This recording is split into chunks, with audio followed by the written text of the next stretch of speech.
Hi. Hi. So we wanted to make a video on something that we consider to be really fundamental. We've spoken previously about ownership, 100% responsibility, and we believe that this subject that we want to talk about today is sort of like at the heart of that. I think that as a society, we've been very conditioned to look outwardly, and kind of seek approval, seek to please others, to survive, to be in a group, to be loved. But that creates a whole mess of like codependency and not really knowing who you are and what your ground is. So one exercise that's really basic to do is asking yourself, what do I want and what do I need? And how do I feel? Right? Yeah, how do I feel? This exercise is actually mind-blowing for some people that are used to just sort of receiving orders or trying to read other people's reactions or needs. And that's okay. It might be hard to answer these questions in the beginning. You begin to get more familiar with them as you go along, as you practice. And this allows you to show up more authentically in your relationship and wherever. Because you have these such basic notions, right? Where do you want your life to go? What are the emotions that are coming up for you at any given moment? What are the things that feel good and the ones that don't? Hi. So you had spoken earlier before we started recording about how this exercise allows you or enables you to come from a place of authenticity. So regardless where you are, not necessarily just in a relationship, a love relationship, it could also be in a business scenario or in your own personal work, where you take a moment or a couple of moments and you check in with yourself and you reconnect. So in the case of myself, let's say I'm triggered, which never happens in our relationship. So this is just fantasy in this. Completely hypothetical. Yeah, it's completely hypothetical. So I'm not even named Mike, I think I'm named George. So let's say George is really triggered and he's getting angry and maybe raises his voice, which of course George tends to do. So in that moment where you check in, and so you might be caught up in some sort of an emotion or thinking that the other person is doing this or that something is unjust or whatever it is that your story or narrative is in your mind. When you take this kind of moment and you check in and you're like, okay, well, how do I feel?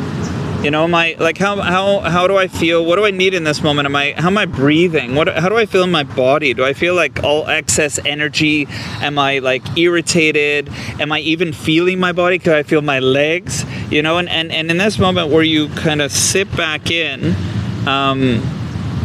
it shifts the perspective enough very often to in my case, in George's case, it gets me to snap out of it, because very often when I'm in a narrative, I'm projecting everything outward onto you. And when I come back to, okay, well, how am I feeling? I'm like, oh, I'm really angry and I'm upset and I feel hurt and I feel wronged and I feel betrayed and all these different feelings of, oh, maybe this is relevant and I can address this, and if I can go into this, then I can actually be coming from the place of how I actually feel right now, as opposed to whatever the story is that I have going on in that given moment. Because also, yes, this is extremely functional in these triggering moments, but also in the span of your life, what it does. Do you actually like your friends? Do you actually know what you want? Right. Is this the job that you want? Are you getting your needs met? When you're buddies ask you out and you're like, they're all doing it, but like, do you actually want to? Are you getting enough sleep? Are you eating properly?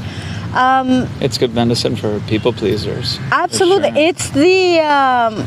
It's a cure, you know, because pleasing is about what do other people want, and the opposite of that is, okay, what about me, right? What's going on for me? Also, it's a tool that's really useful in conflict, because I've read in some books and I've like reflected on this on my own as well. Like, instead of complaining like, oh, I don't like this about you, and this sucked, and then maybe like, I would like this, you know, saying it in positive about something you want or need, and then your partner magically receives it so much better, you know. So yeah. Can I say something else? Yeah.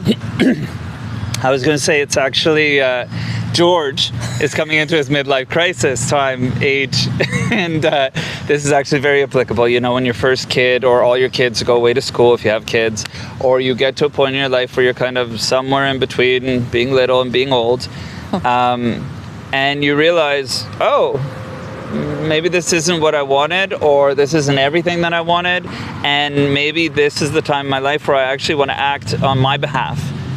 Based on what I really want and what makes me happy, you know, and so to bring it back into the relationship before I finish, is where am I, you know? So for me, I've said this before in a previous video, where I think the ideal scenario is me being me and being able to be freely me, and you being you and being able to be freely you and in your full expression, and those two people just hanging out. That's right. Yeah, with their needs met, right, and their wants met. Pleasure is so important. Having fun is so important. And this kind of allows you to know where it's at for you. So thank you for listening once again. Like, comment, share if this was valuable for you. And ciao. Bye.